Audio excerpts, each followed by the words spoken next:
انسان او خدای دا د دکتور مصطفی چمران اثر د پښتو ژباړې نقیب احمد عزیزی کړی او زه حکمت آریان یې درته وړاندې کوم.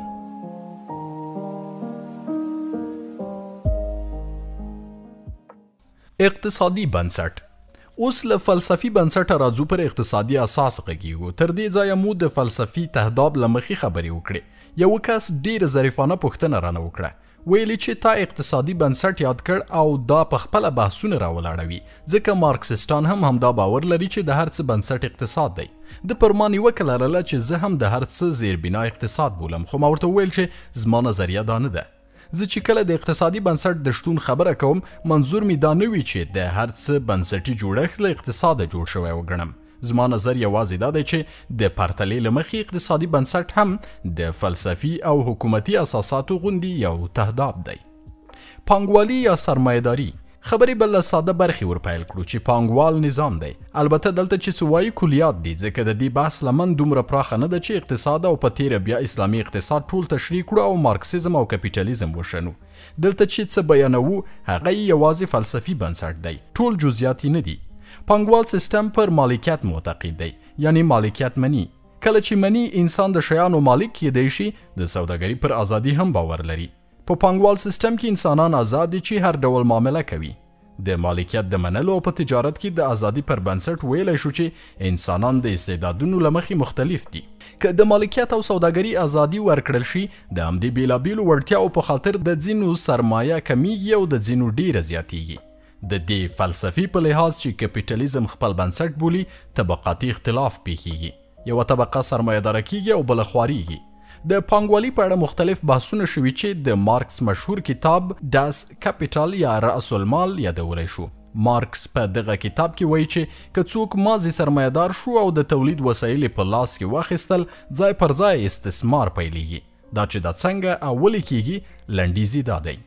کله چې د یو کور په جوړېدو کې څو کسان د یو کس یا کارفرما تر لاس لاندې کار کوي او دغه د کار څښتن پانګه، کارخانې او تولیدي وسایل لري، کارګر چې کار کوي یو اندازه ګټه یې د په جیب کې اچوي. مارکس دې ته اضافي ارزښت وایي، یعنی که کارګر د 100 افغانیو کار کوي، له خپلو حقوقو یوازې 80 افغانۍ ترلاسه کوي او 100 افغانۍ کارفرما ځان ته ګرځوي. دا چې د کارګرو شمیر زیات دی، صاحب کار چې له کارګرو کومه ګټه کوي ورځ په ورځ زیاتیږي او پر دې اساس شتمن لا شتمن او بېوزله لا بېوزله کیږي. تر دې وروسته په ټولنه کې طبقاتي اختلاف وار په وار ډیریږي او داسې ځای ته رسیږي چې سرمایه‌دار پر ټولنه حاکمیت پیدا کوي. تبلیغات، سیاست، حکومت او پارلمان تر لاس لاندې کوي، ځکه چې مادي قدرت له دوی سره وي. کولی شي چې تلویزیون، راډیو او ورځپاڼې واخلي او تبلیغات ټول په اختیار کې شي. دغه پانګوال په ټولنه کې د خلکو پانګه استثماروي او څنګه چې تولیدي وسایل تکامل کوي، نو د دوی تولید د ټولنې له منځه زیاتیږي. که امریکا ته وګورو، دومره موټر جوړوي چې امریکا یې په خپله هم نشي کارولی، یعنی تر مصرف یې زیات دي. دغه پانګوال هیواد کوښښ کوي چې خپل محصولات نورو هیوادونو ته صادر کړي. اسیا، افریقا او جنوبي امریکا ته ننوځي او ځان ته بازار تیاروي. استعمار له همدې ځایه پیلیږي او بیا په استثمار بدلیږي. د دې لپاره چې له داخلي کارګرو استثمار وکړي او اضافه محصولات په نویو بازارونو کې عرضه کړي، مجبوریږي نور هیوادونه تر خپلې سلطې لاندې راولي، یعنی استعمار ته مخه کړي. د نړۍ پانګوال منحصر به فرد یا یوازې تر ځان راټول نه دي. یو امریکا ده، بل انګلستان، دغه ډول آلمان او هر پانګوال نظام غواړي چې په بازارونو کې د خپلې عرضې لپاره مارکیټ پیدا کړي. کله چې د مارکیټ هڅه پیل شي، رقابت پیدا کیږي. مثلا امریکا غواړي پر ایران حاکمه شي، خو روسیه هم غواړي چې راج پرې وچلوي. پر دې اساس دغه دوه ابرقدرته رقابت پیلوي چې خپلو اضافي محصولاتو ته بازار عمومي او پکې وپلوري. کله چې رقابت ایجادیږي، خبره د نړیوالو جګړو په څیر جنگ ته رسیږي.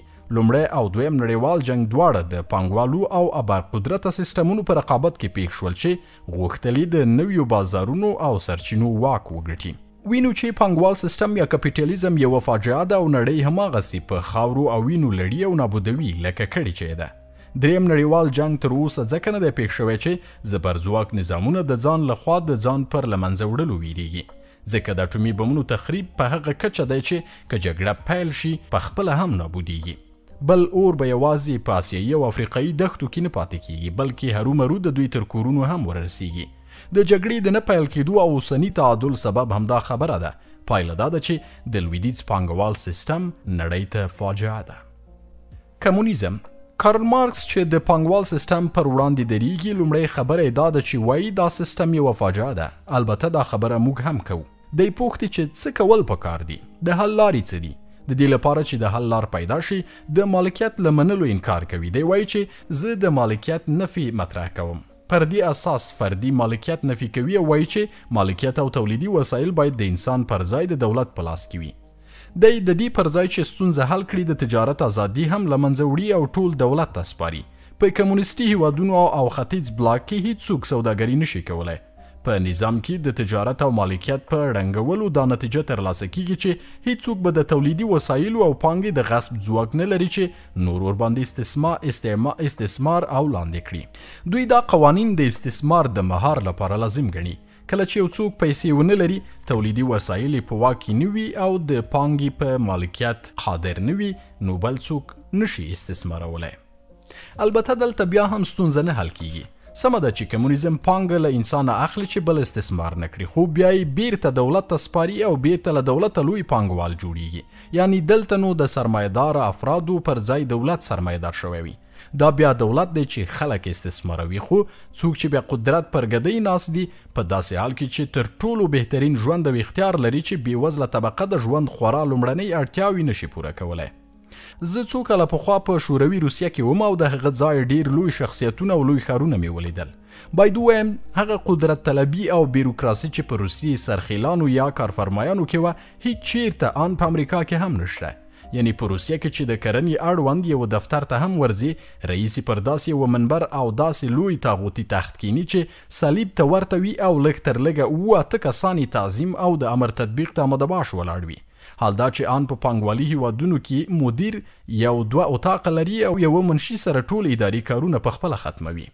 زه یو ورځ د کرملین ماڼۍ خواته ولاړ وم او د لوی او مشهورې پخوانۍ کلیسا عکسونه مې اخیستل. یو روسی پولیس راته وایي چې له دې ځایه ولاړ شه. فکر مې وکړ چې دلته د عکس پر اخیستلو بندیز دی، خو د کلیسا د عکس اخیستل منع نه و.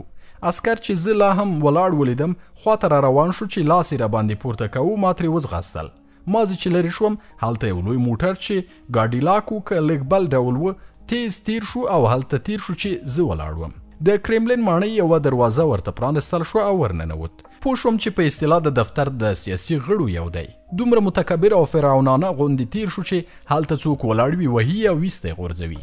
هغه پولیس غوښتل چې ما وژغوري.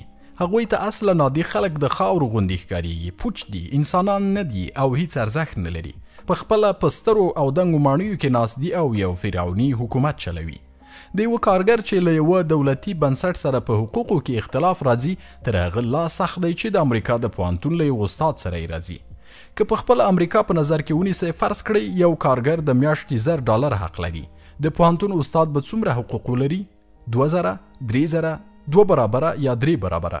په روسیه کې د دغه استاد او هغه کارګر په حقوقو کې 8 برابره توپیر دی چې حتی تر هغې امریکا زیات دی چې په خپله د پانګوالي، بې عدالتي او ظلم بیلګه ده.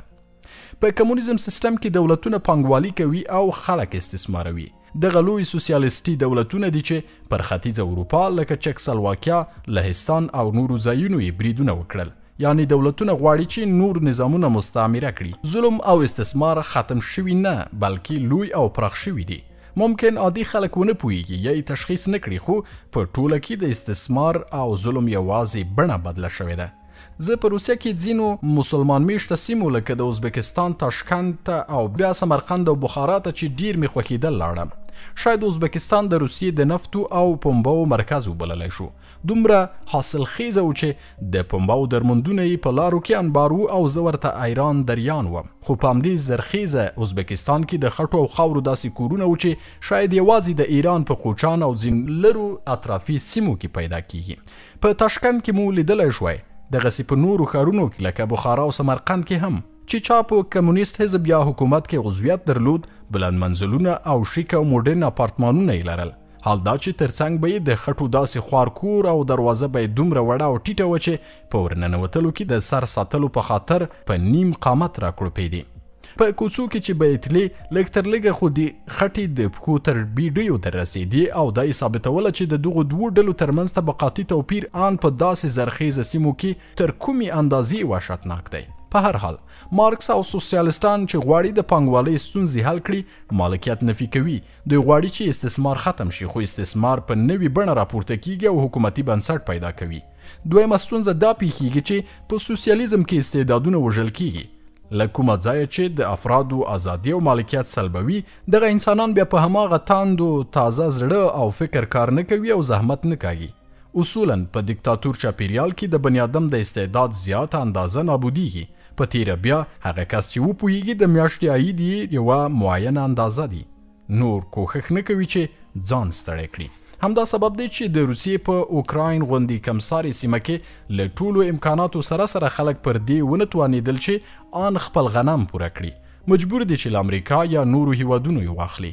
شاید خبر یاست چې په امریکا کې یوازې 6% خلک بزګري کوي خو بیا یې محصولات دومره زیات دي چې د ځان ترڅنګ د نورو اړتیا ته هم ځواب وایي.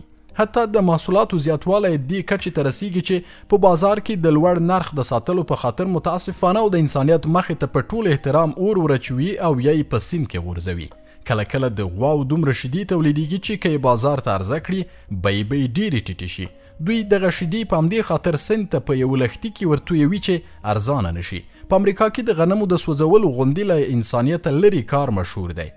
دلته زموږ موخه د دې اعمالو ارزونه نه ده بلکې منظور دا دی چې په امریکا کې یوازې 6% خلک د کښت کروندې له لارې خپلې او د نورو اړتیاوې پوره کولی شي. دا جلا خبره ده چې د پانګوال سیستم په خاطر د غیر انساني اعمالو مرتکب کیږي. موږ دغه دواړه سیستمونه پانګوال او کمونیزم محکوموو. کمونیزم که د استثمار او استعمار د مخنیوي کوښښ هم کړی نه دی پرې توانېدلی او خلک یې په یوه بله بڼه اسارت ته اچولي دي.